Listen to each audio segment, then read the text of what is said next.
Algebraic expressions का square root by division method. आइए इसको प्रैक्टिकली एग्जांपल से अंडरस्टैंड करते हैं कि डिवीजन के स्टेप्स को किस तरह से परफॉर्म करके हम उसका स्क्वायर रूट फाइंड आउट कर सकते हैं। 4x power 4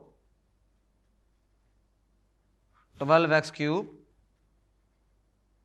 plus x square minus 12x plus 4। हमने जो पहला स्टेप परफॉर्म करना है, हमने ये इंश्योर करना है कि ये जो अलजेब्राइक एक्सप्रेशन है जिसका आपने स्क्वायर रूट फाइंड करना है बाय डिवीजन मेथड, उसको डिसेंडिंग ऑर्डर में होना चाहिए। यानी कि पहला स्टेप ये हुआ कि आप ये वेरीफाई करेंगे, आप ये कंफर्म करेंगे कि जिस अलजेब्राइक एक्सप्रेशन का आपने स्क्वायर रूट फाइंड करना है उसको डिसेंडिंग ऑर्डर में होना चाहिए। आइए इसको सॉल्व करते हैं स्टेप बाय स्टेप। देखें यहाँ पर देखें पहला जो हमारे पास दिया हुआ है 4x पावर 4 दिया हुआ है। तो अगर मैं 4x पावर 4 का रूट निकालूं तो ये आता है 2x स्क्वायर आता है। इसका मतलब ये हुआ कि हम पहला यहाँ से स्टार्ट करेंगे, हम इसको लिखेंगे 4x power 4 12x cube plus x square minus 12x plus 4। देखें यहां पर मैं 2x स्क्वायर लेकर आऊंगा। अब मुझे 4x स्क्वायर 4 बनाने के लिए 2x स्क्वायर को 2x स्क्वायर से करना पड़ेगा, मल्टीप्लाई करना पड़ेगा। तो यहां आ जाएगा 4x पावर 4 आ जाएगा। अच्छा, ये सिंबल चेंज करेंगे जब सब्ट्रैक्शन होगी तो ये कैंसिल हो जाएगा। नीचे चीज आ जाएगी 12x cube plus x square minus 12x plus 4। अच्छा, अब ये होगा कि जब मैं इसको आगे मूव करवाऊंगा तो मैं इसको 2 से मल्टीप्लाई करूंगा। जब इसको 2 से मल्टीप्लाई करेंगे तो यहां आ जाएगा मेरे पास 4x स्क्वायर आ जाए। अब देखते हैं जरा कि यहां पर ये 12x क्यूब है, तो 4x स्क्वायर को अगर मैं 3x से मल्टीप्लाई कर दूं तो 3x मुझे यहां भी ऐड करना पड़ेगा और मुझे यहां पर भी शो करना पड़ेगा। जो नंबर यहां लिखेंगे वहां भी लिखेंगे। मैंने देखें इसको 2 से मल्टीप्लाई किया, 4x स्क्वायर आ गया, मैंने लिख दिया। लेकिन जब नेक्स्ट नंबर में जो चीज़ लेकर आऊँगा 3x यहां भी लिखूंगा, यहां भी लिखूंगा।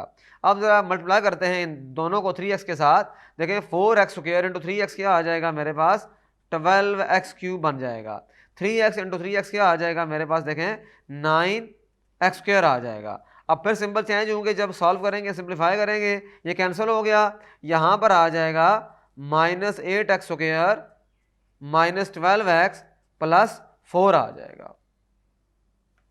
अब जब दोबारा मैं इसको नीचे लेकर आऊंगा इसको, तो ये पहली वाली चीज एज इट इज अप्लाई होगी, उसको नहीं छेड़ना। लेकिन ये चीज को हम 2 से मल्टीप्लाई करेंगे। हर दफा ऐसे होगा, जो टर्म नहीं होगी उसको हम आगे जब मूव करवाएंगे तो 2 से मल्टीप्लाई करेंगे तो यहां पर आ जाएगा 6x आ जाएगा।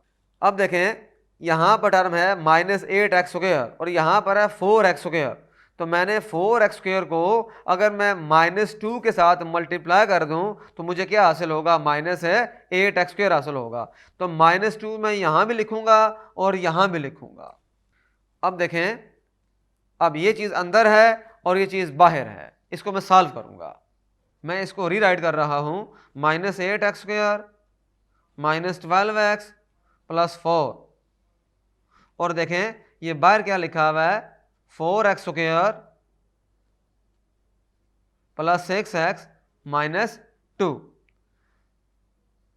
और यहां ऊपर क्या लिखा हुआ था, ये देखें मैं इसको हाईलाइट कर रहा हूं। ये देखें ये चीज मैंने कायम की है और यहां पर ये चीज है। और अब मैं सिर्फ ये चीज अप्लाई करूंगा, ये जो आखिरी वाला नंबर है -2, इसको मैं पूरे से क्या कर दूंगा, मल्टीप्लाई कर दूंगा। तो जब इसको मल्टीप्लाई करेंगे, देखें -2 को मल्टीप्लाई करेंगे 4x स्क्वायर के साथ तो यहां नीचे लिखेंगे -8x स्क्वायर। -2 इंटू 6x तो ये -12x होगा। -2 इंटू -2 तो ये हमारे पास +4 हो जाएगा। तो यहां देखें मैं इसको लिखता हूं -8x स्क्वायर और -12x प्लस 4 आ गया। सिंबल चेंज करेंगे तो ये कैंसिल हो जाएगा और जो रिमाइंडर है वो 0 आ जाएगा। तो आपने ये देखा कि जब हमने इसको डिवाइड किया कंप्लीटली तो आपने ये देखा कि ये हमारे पास रिमाइंडर 0 आ गया और जो हमारे पास आंसर आ गया 2x² प्लस 3x माइनस 2, ये हमारे पास इसका स्क्वायर रूट आ गया। तो अब मैं कह सकता हूँ कि जो आंसर है मेरे पास this implies plus minus 2x² plus 3x minus 2, ये हमारे पास का आंसर आ गया।